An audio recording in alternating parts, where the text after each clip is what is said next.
Selamat pagi bosku, jumpa kembali bersama saya Cecilia dari Pilar Mas Investindo Sekuritas. Touch your heart, touch your profit. Nah, seperti biasa kita akan mulai saja nih market review kita hari ini, Jumat 21 Mei 2021 dengan episode Paracetamol. Maka dari itu jangan kemana-mana ya bosku, tetap di channel Pilar Mas Investindo Sekuritas. Touch your heart, touch your profit. Pionir Sekuritas Channel di Indonesia.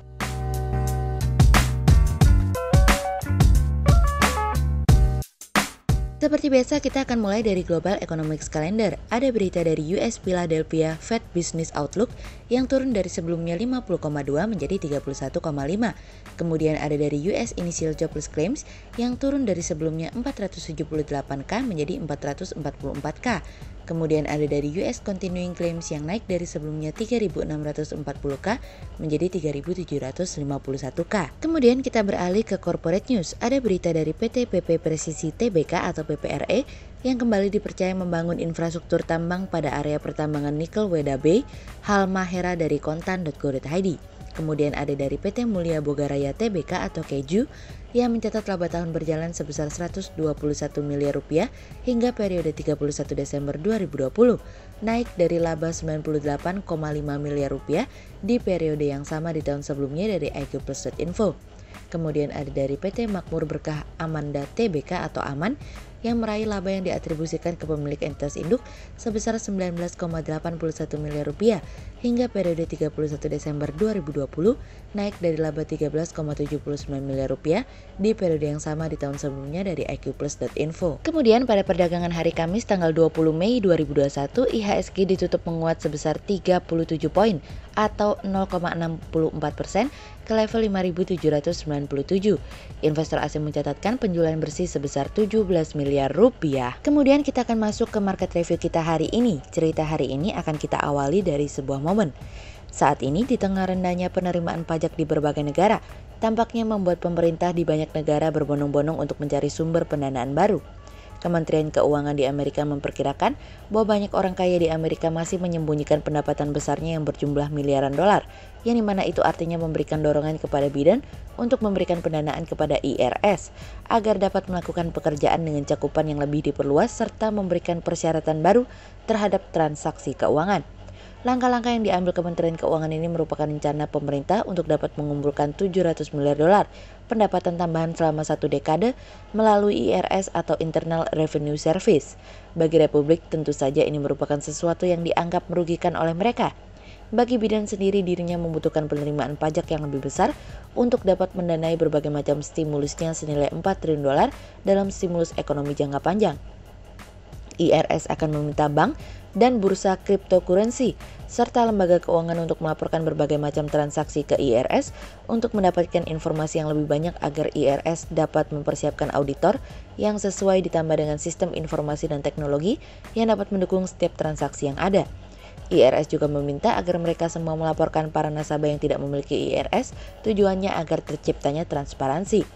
Tujuan Biden melakukan semua ini juga karena Biden ingin mencari bagaimana caranya menutup kesenjangan pajak, khususnya perbedaan antara pajak yang terutang dengan yang harus dibayarkan, yang dimana nilainya diproyeksikan hingga 7 triliun dolar dalam 1 dekade. Yang menjadi kekhawatiran selama ini adalah meningkatnya masyarakat di Amerika yang berpenghasilan tinggi namun tidak mengajukan pengembalian pajak. Oleh sebab itu, Kementerian Keuangan mengatakan pelaporan IRS yang baru akan diberlakukan pada tahun 2023. Peningkatan transparansi tersebut diperkirakan akan mendapatkan tambahan penghasilan 460 miliar dolar hingga 700 miliar dolar selama 1 dekade. Karena besarnya potensi yang akan didapatkan, tentu saja Biden akan memberikan pendanaan sekitar 80 miliar dolar ke IRS untuk dapat mempekerjakan staf untuk melakukan audit khusus dan mendorong peningkatan sistem informasi dan teknologi. Pendanaan sebesar 80 miliar dolar tersebut akan mendorong IRS untuk menambah 87.000 staf baru hingga tahun 2031. Untuk proyeksi pendapatan yang akan didapatkan dari pajak berkisar 700 miliar dolar untuk 1 dekade pertama dan 1,6 triliun dolar untuk 1 dekade berikutnya, meskipun beberapa proyeksi mengatakan bahwa pendapatan akan berpotensi lebih rendah di kisaran 480 miliar dolar per 1 dekade.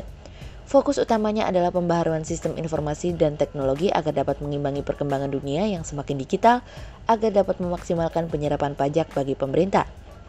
Tidak hanya dari IRS nih bosku, Amerika juga mulai mendorong kenaikan pajak untuk perusahaan yang memiliki pendapatan global menjadi 15% hingga 21%. White House sebelumnya juga telah mengusulkan tarif pajak perusahaan dalam negeri mengalami kenaikan dari sebelumnya 21% menjadi 28%. Tujuannya tentu saja sama untuk mendanai program stimulus Biden ke depannya. Urusan pajak masih akan menjadi sesuatu yang panjang karena sifatnya yang sangat krusial di tengah situasi dan kondisi pandemi seperti sekarang ini. Stimulus fiskal yang diberikan dalam jumlah yang besar tentu memberikan impact yang cukup besar yang akan mempengaruhi keseimbangan. Oleh sebab itu, untuk menjaga keseimbangan tersebut, pemerintah mulai kembali mendorong penerimaan pajak untuk mendapatkan nilai yang lebih besar. Di tengah situasi dan kondisi seperti ini, tax amnesty yang tadinya akan dilakukan pada tahun 2023 ternyata dimajukan lebih cepat yang rencananya akan didorong untuk terjadi pada tahun ini. Untuk PPN sendiri, diperkirakan akan menggunakan skema multitarif yang berada di rentang 5% hingga 15% sesuai dengan Undang-Undang Nomor 46 Tahun 2009. Skema multitarif ini telah digunakan di berbagai negara karena kebijakan tersebut memberikan rasa keadilan untuk masyarakat. Negara-negara seperti Austria, Kolombia, Ceko, France, Yunani hingga Turki sudah menerapkan skema multitarif. Terkait dengan tax amnesty jilid 2, apakah efeknya positif atau negatif, itu semua dikembalikan kepada pelaku pasar dan investor sejauh mana dana tersebut dapat masuk ke dalam pasar modal. Saham mungkin akan kecipratan, namun yang akan menjadi basah tentu saja obligasi yang lebih memberikan tingkat return yang tetap dan resiko yang jauh lebih rendah. Tentu saja saham akan mengalami kenaikan seperti tax amnesty jilid 1 pada tahun 2016 silam. Namun ingat, situasi dan kondisi kali ini berbeda dengan 2016. Apapun itu, surplusnya trade balance Indonesia ditambah dengan angin tax amnesty mampu membuat IHSG menjadi lebih positif dan diharapkan angin positif ini dapat bertahan untuk menjaga pelemahan IHSG melemah lebih dalam. Kemudian cerita selanjutnya datang dari Mantap. Pelaku pasar merespon positif rilis data dari BPS di mana raihan ekspor mengalami kenaikan sebesar 51,94%. Sedangkan impor mengalami kenaikan sebesar 29,93%, sehingga neraca perdagangan pada bulan April mengalami surplus sebesar 2,19 miliar US dollar, lebih tinggi dari ekspektasi para ekonom. Perbaikan ekonomi global yang terindikasi dari naiknya produktivitas industri dan PMI manufaktur, negara-negara mitra dagang mendorong naiknya permintaan terhadap harga komoditas yang juga berdampak pada kinerja ekspor Indonesia.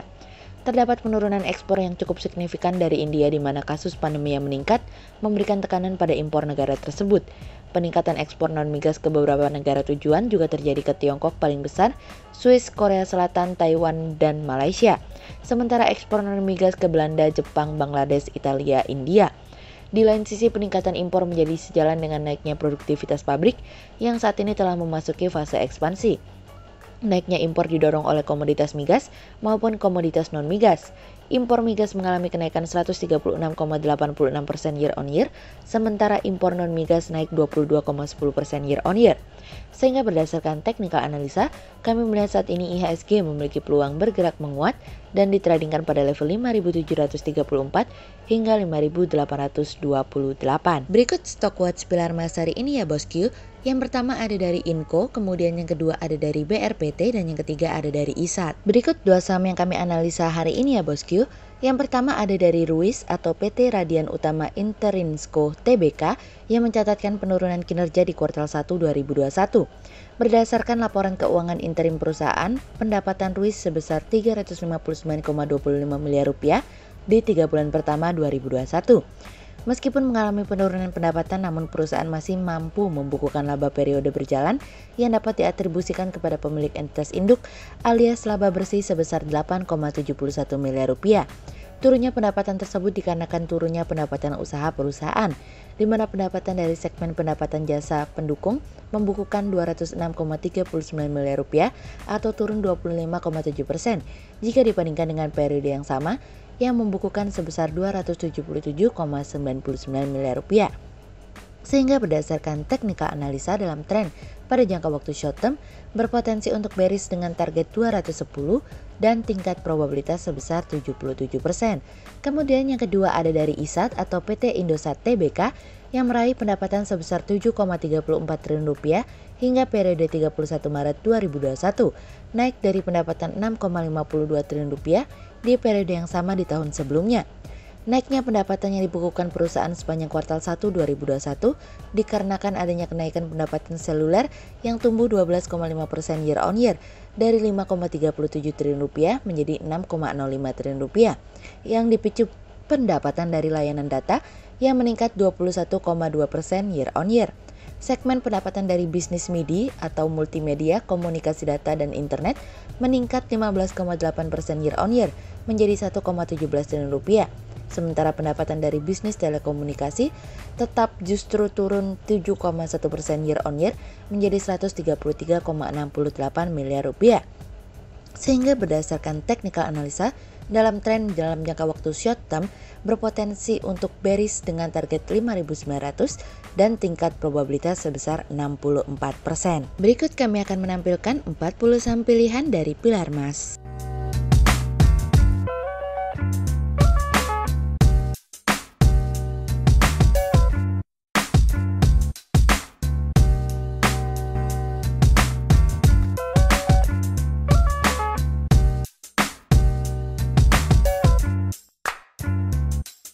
Sekian untuk review market kita kali ini ya bosku. Untuk info lebih lengkapnya bosku bisa download PDF dengan klik link di bawah video ini, atau bisa juga langsung akses ke website kami di www.pilarmas-investindo.co.id. Dan jangan lupa untuk selalu jaga kesehatan buat para bosku ya. Kita akan bertemu lagi besok pagi untuk market review yang berikutnya. Jadi jangan lupa like, subscribe, dan tonton terus channel Pilar Mas Investindo Sekuritas. That's your heart, that's your profit. Pionir Sekuritas Channel di Indonesia.